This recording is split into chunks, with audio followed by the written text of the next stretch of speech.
When a barefoot Filipino boy walked onto the America's Got Talent stage holding a battered old guitar, no one expected anything special. But 60 seconds later, Simon Cowell was wiping tears from his eyes, the audience was on its feet, and a single golden buzzer changed a life forever. If you believe music can rewrite destiny, make sure you subscribe right now, because this story will stay with you long after the final note fades.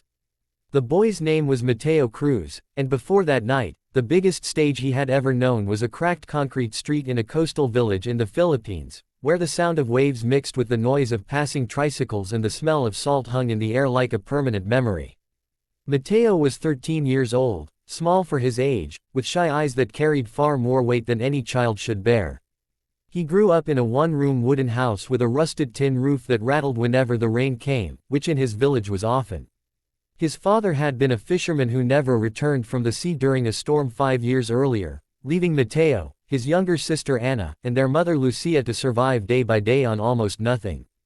Music entered Mateo's life not as a dream, but as a necessity. His father had owned an old acoustic guitar with peeling varnish and missing paint, something he used to play at night to calm the family after long days of work. When his father disappeared, the guitar became the only thing he left behind. At first, Mateo hated touching it because it reminded him of loss, but slowly, during nights when hunger made sleep impossible, he began to strum the strings just to feel closer to the man he missed. He taught himself by listening to radio stations that barely came through, catching fragments of songs from America, bits of rock, folk, and classic melodies that sounded like they belonged to another world.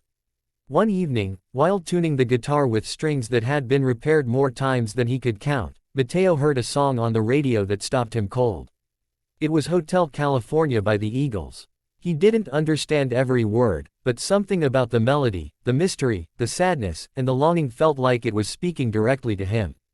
The song sounded like a journey, like being trapped and free at the same time, and Mateo played it over and over, memorizing every note, every pause, every rise and fall. In his mind, the song became his escape, a place where poverty and pain could not reach him. To help his family, Mateo began singing on the streets. Tourists sometimes passed through the area, and locals would toss a few coins when they heard his voice. Some nights he earned just enough to buy rice for his sister. Other nights, nothing at all. But he never stopped singing. Music was the only thing that made him feel seen in a world that often ignored boys like him. People told him his voice sounded older than his age, like it carried stories from a lifetime he hadn't lived yet. Everything changed when a visiting teacher recorded Mateo singing Hotel California on her phone and uploaded it online, never expecting more than a few views. Within days, the video spread across social media, shared by people who were shocked to hear such a classic American song sung with such raw emotion by a child from the other side of the world. Comments poured in from the United States, Canada, and Europe. Some people cried. Others asked who the boy was. A few even tagged America's Got Talent. Weeks later, Mateo's mother received a call she thought was a prank. America's Got Talent wanted Mateo to audition. Lucia almost said no. She had never left the Philippines, never flown on a plane, and the idea of her son performing in front of famous judges felt impossible. But Mateo begged her, with a quiet determination she had never seen before.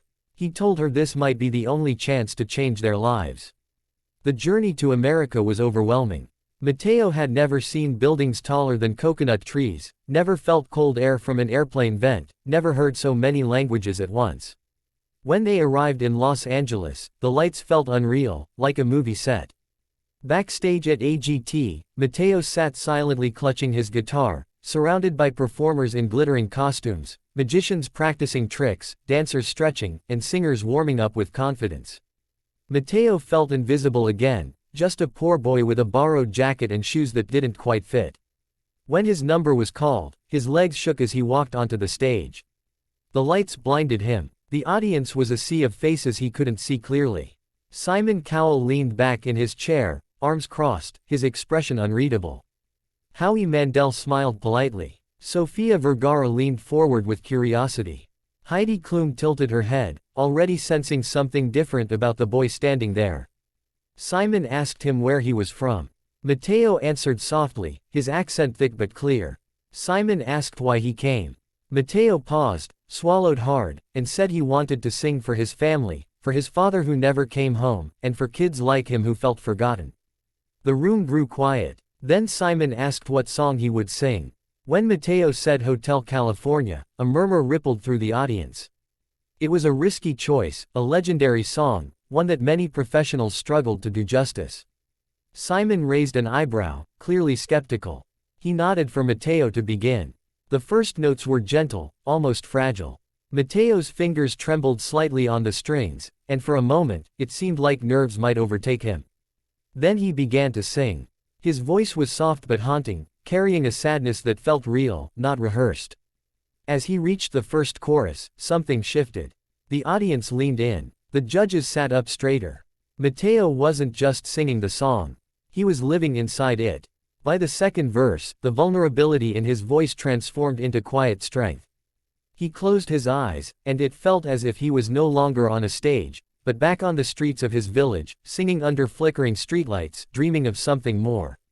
His voice cracked slightly on one line, not from mistake, but from emotion, and that imperfection made it even more powerful.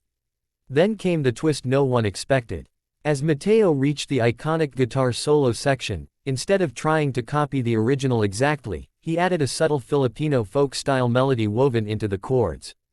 It was unexpected, beautiful, and deeply personal. The fusion of cultures stunned the room.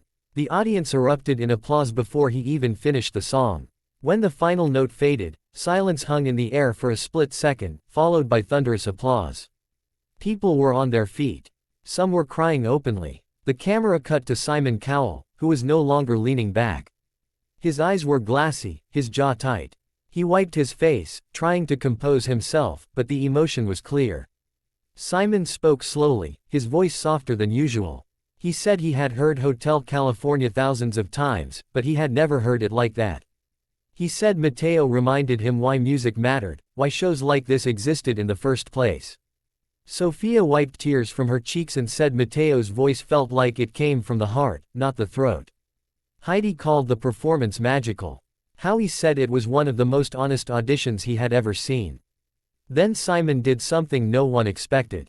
He stood up, walked toward the judges' table, and looked at Mateo, who was shaking now, unsure if he had done enough. Simon said that moments like this didn't come often, and when they did, they deserved to be celebrated immediately. The golden buzzer was pressed. Golden confetti exploded from above, raining down like a dream Mateo had never dared to imagine. He dropped to his knees, crying uncontrollably, clutching his guitar as if it were the only thing keeping him grounded. His mother ran onto the stage, holding her son, both of them sobbing as the audience roared.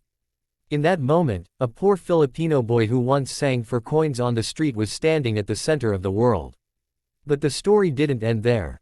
In the weeks that followed, Mateo faced new challenges. Fame came fast, and with it pressure, expectations, and doubt. Critics questioned whether he could live up to that moment. Some said it was just a one-time emotional performance.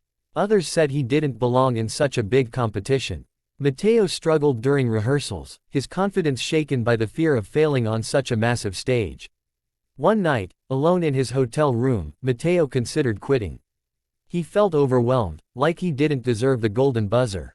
He called his mother, who reminded him of the nights he sang under streetlights, of the people who believed in him long before the world did. She told him that no matter what happened next, he had already won by being brave. When Mateo returned to the stage for the live shows, he sang with renewed purpose. He wasn't trying to impress anyone anymore. He was singing to survive, to honor his father, to represent every child who dreamed beyond their circumstances. And once again, the audience felt it. Mateo's journey inspired millions across the United States and beyond. Donations poured in for his family. His village received support. His sister returned to school. For the first time, Mateo's future felt open instead of trapped. And every time someone asks Mateo what changed his life, he doesn't say America's Got Talent. He doesn't say the golden buzzer. He says it was the moment he believed his voice mattered. If this story moved you, if you believe in second chances and hidden talent, don't forget to subscribe to this channel for more unbelievable stories that prove dreams can come from anywhere.